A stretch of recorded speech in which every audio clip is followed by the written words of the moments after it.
If I could type, he did ask me that. I told him yes, I could. And I still type the same way. These three little fingers. That's how I operate my BlackBerry now. So I went to work for the Laborers Construction local there.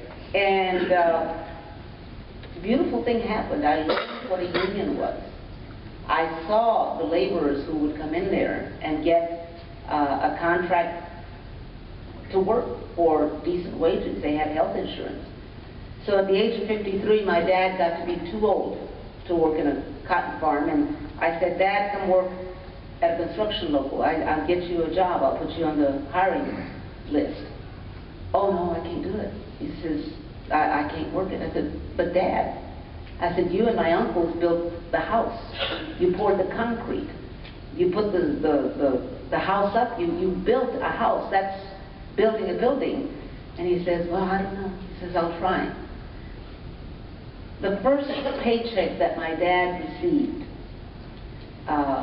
for a 40-hour week, the first time he went out to work, he brought the check home, and it was standard practice for everybody. On payday, you went straight to the store to cash your check, right? Dad didn't cash the check. He waited until I got home from work, and he showed me the check with tears in his eyes, and he said, I earned more in 1 week than I could earn in 1 month. And he said, and I still feel good enough. I'm not too tired that I can't go and get a beer. And he went and cashed the check, and he got himself a beer. He had health insurance, but more important than anything, he had dignity and respect on the job. So I found out that the labor movement could move mountains, could make things happen for people. It wasn't easy in Texas, because I think all of you know that we are somewhat of a backward state. We're right to work. We let you have George W. Bush. Yeah, I know. Well, he's back. Thank you. He lives up in Dallas in about a $2-something million home. But we have, as unionists, fought tooth and nail to get to where we are and to help our brothers and sisters do the same. It was a few years that I spent working in the various unions. I did end up with AFSCIO for 25 years. Then I was elected Executive Vice President in 1995. And that changed my life, because then I was able to go out and preach and practice what I'd come to believe in, and that was very simple. It isn't just about unions. Unions are the linchpin. I mean, we make the middle class. We help bring Social Security, unemployment insurance, workers' comp, all of the good things that workers have.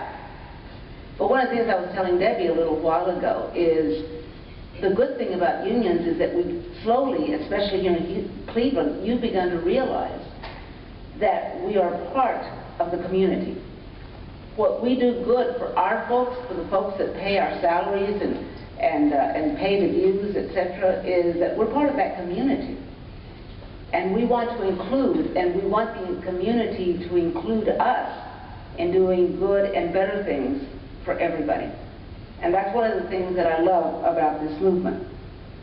I think in Texas it's going to take us a little while longer because we still have some of those bubbas that still live there. Well, we not only have bubbas, we have bubettes that live and love. And just, I don't know, we just can't seem to get of women and men who belong to unions. They teach our kids, they work in our assembly lines, they type our letters, fight our fires, and nurse us back to health. These folks have had the great opportunity to belong to a union and fight for their rights and establish their jurisdiction, that they cannot be abused and their rights are validated when they have a union contract. It's the path to a better life when you belong to the union movement. So it's no wonder that workers today want to join unions, and the research is as clear as it can be. 60% of workers who don't already have a union would form one tomorrow if they had the chance. Because the unions, they know, helps us join together and win those wages and get the kind of health care provisions and the pensions that we deserve.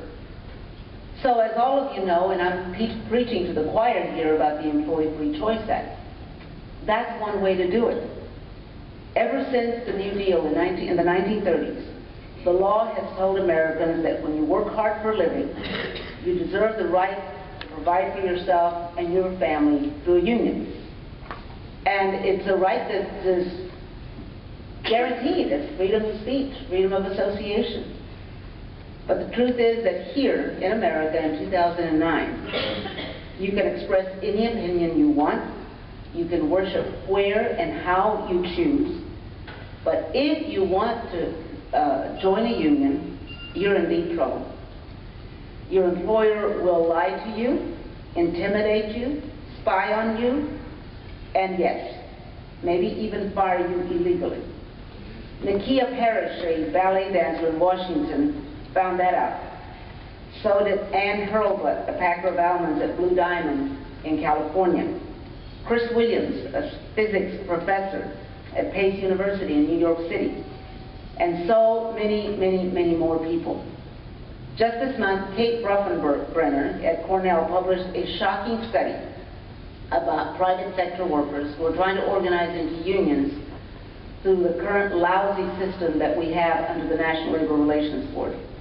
She found that it's now become standard policy and standard practice for workers to be subjected by their employers to threats, harassment, and surveillance just because they want to belong to a union. 63% of employers interrogate workers in one-on-one meetings with their supervisors. 54% threaten workers in those meetings.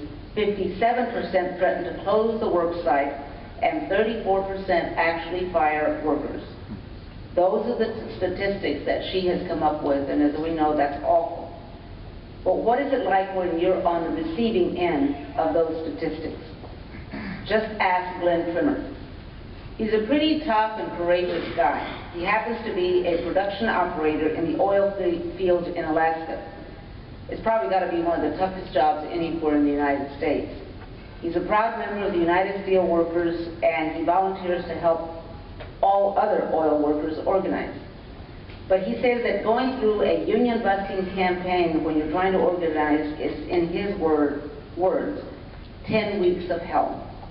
Glenn will tell you that he's been in oil refineries that are on fire, but he's had better days in those burning refineries than he's had in union organizing campaigns.